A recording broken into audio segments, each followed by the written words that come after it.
If you've ever walked into the grocery store with good intentions and then walked out with a cart full of stuff that doesn't support your weight loss goals, this video is for you. It's not your willpower, it's that nobody ever showed you the 5 essential stuff that make grocery shopping for weight loss actually simple.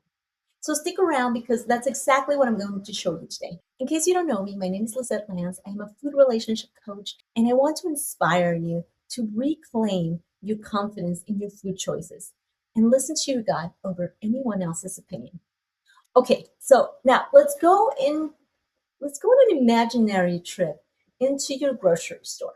Usually when you walk into the store, you'll see seasonal related foods being pushed.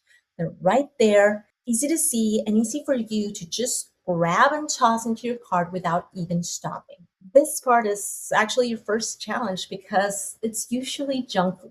So just go past that and you'll encounter the bakery. Now, if you're looking to get freshly made real sourdough bread, go ahead and grab a loaf and then just continue to the produce section. This is our first essential stop.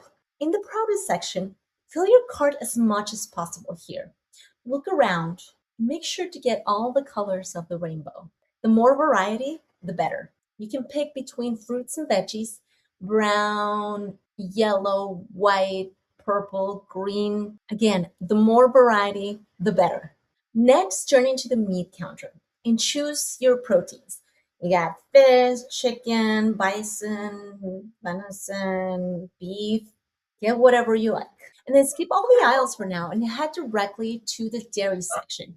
Get your whole milk, your cream, your cheese, your plain yogurt, plain kefir, because you're going to flavor those with the fruits that you got from the produce section. And then head straight to the frozen and veggie section. Get whatever veggies you don't regularly consume but would still like to add to your diet. I love getting broccoli and spinach and veggie mixes for like a stir fry or just like as a side of steamed veggies. After that, head to the frozen fruit section and do exactly the same thing. I personally love the frozen berries, especially to make those acai bowls at home. After you're done with that, head over to the spices. Only if you're looking to add any spices. This one's a bit tricky because I find it usually is within the baking section aisle. So make sure to focus on your spices first. You'll also find your vinegars and oils in that aisle, usually. Now, last but not least, check out the canned goods section. Make sure you turn that can around and read the ingredient list so you know what you're actually buying. And not just falling for the healthy halo marketing language that you see in the front of the label. Get your proteins like tuna, sardines, mackerel, oysters, chicken, any fruits and veggies that you still need. And then, unless you have something specific that you need from another aisle, head straight to the checkout lane and go home. If you forget something, it's probably not critical. Plus, you'll have the opportunity to test life without it for a bit. And if indeed you find that you absolutely need it, you can always add it to the grocery list for your next run. All right, so let's recap. These are the 5 stops that you actually need to stay on track with your weight loss goals when going grocery shopping. First, fill your cart as much as you want with produce.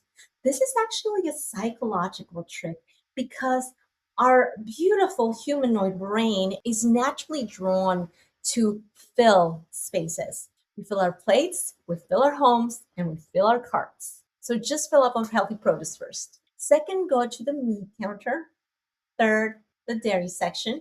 Fourth, frozen veggies and fruits, not TV prepared meals. And fifth, the canned goods. Produce, meat, dairy, frozen, canned. Produce, meat, dairy, frozen, canned. Produce, meat, dairy, frozen, and canned. Produce, meat, dairy, frozen, and canned. If you want bread, get your real fresh baked sourdough from the bakery.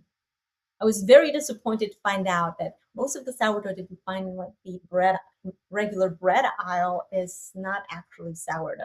And absolutely always be aware of what you're really buying by reading the ingredient labels. This is really what I regularly do, and it absolutely works with my budget and to prevent any impulse shopping buying moments that serve me. They don't actually serve my health goals. When you do try it, please let me know in the comments how it worked for you. And if you'd like to know more about how to naturally lose weight without any restrictive diets so that you can feel great in your body, quiet food noise, and stop feeling confused on what to eat, subscribe to this channel so you don't miss my next video. Thanks for watching, and I'll see you on the next one.